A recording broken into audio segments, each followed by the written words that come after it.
بسم اللہ والصلاۃ والسلام علی رسول اللہ صلی اللہ علیہ وسلم۔ میسج ٹیلی ویژن کے آغاز پر میں انتظامیہ کو دل کی اتھاہ گہرائیوں سے مبارکباد پیش کرتا ہوں اور ناظرین کو یہ درد دل عرض کرنا ضروری سمجھتا ہوں کہ عرصہ دراز سے یہ ضرورت محسوس کی جا رہی تھی کہ ایک ایسا چینل قائم کیا جائے جس چینل پر قرآن اور سنت کی تعلیمات کو عام کیا جائے اور اکابرین اہل سنت والجماعت علماء دیوبند کی آواز کو دنیا بھر میں پہنچایا جائے، ان کی خدمات کو سراہا جائے اور وہ علماء جو دن رات دین اسلام کی خدمت، قرآن اور سنت کی اشاعت و ترویج میں مصروف کار ہیں، ان کی خدمات کو اجاگر کیا جائے اور محدود سطح سے اٹھا کر ان کو عالمی لیول پہ ان کی خدمات کو متعارف کرایا جائے۔ اور یہ وقت کی بڑی ضرورت تھی، جیسے کچھ دیکھتی آنکھوں نے دیکھا بھی، سنتے کانوں نے سنا بھی اور دھڑکتے دلوں نے محسوس بھی کیا کہ کچھ چینل اپنی اجارہ داری قائم کیے ہوئے تھے، قرآن کے مقابلے میں وہ اپنی نت نئی چیزیں پیش کر رہے تھے، حدیث کے مقابلے میں اپنے اقوال کو بڑا مقدس اور متبرک بنا کر پیش کر رہے تھے اور اپنے اکابر کی تعلیمات کے برعکس وہ لوگ اس طرح کی چیزیں پیش کر رہے تھے جس سے یقینی طور پر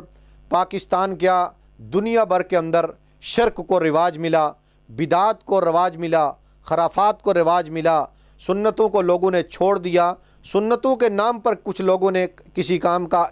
کا آغاز کیا، مگر دیکھنے والے دیکھتے رہے کہ بہت ساری ایسی چیزیں انہوں نے پھیلا دیں جن کا سنتوں کے ساتھ کوئی تعلق نہیں، مگر پھر بھی ان کو سنت بنا کر پیش کیا جانے لگا۔ تو ایسے حالات میں وہ علماء جو ہر دور میں کافروں کے خلاف نبرد آزما رہے، کافروں کے خلاف برسر پیکار رہے، اسلام دشمنوں کے خلاف مارکا آرا رہے اور دین اسلام کی شمشیر برہنہ لے کر ان کا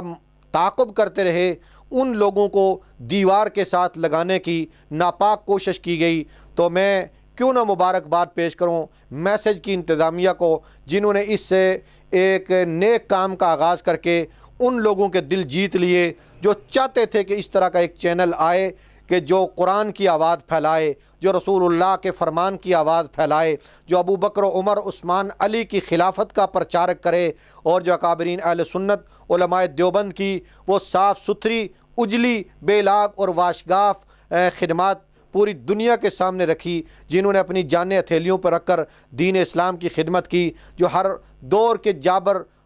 اور ستمگر اور قاہر حکمرانوں سے ٹکرائے اور اسلام دشمنوں کا تعاقب کیا۔ میں میسج انتظامیہ کو دل کی گہرائیوں سے پھر ایک بار مبارکباد پیش کرتے ہوئے ناظرین کی خدمت میں درخواست کروں گا کہ وہ اپنی جتنی صلاحیتیں ہیں ان صلاحیتوں کو میسج ٹی وی کے ساتھ وابستہ کر کے اجاگر کریں اور اپنے اڑوس پڑوس میں، دائیں بائیں میں، اپنے حلقے میں، قرب و جوار میں کچھ ایسے باصلاحیت لوگ اگر پاتے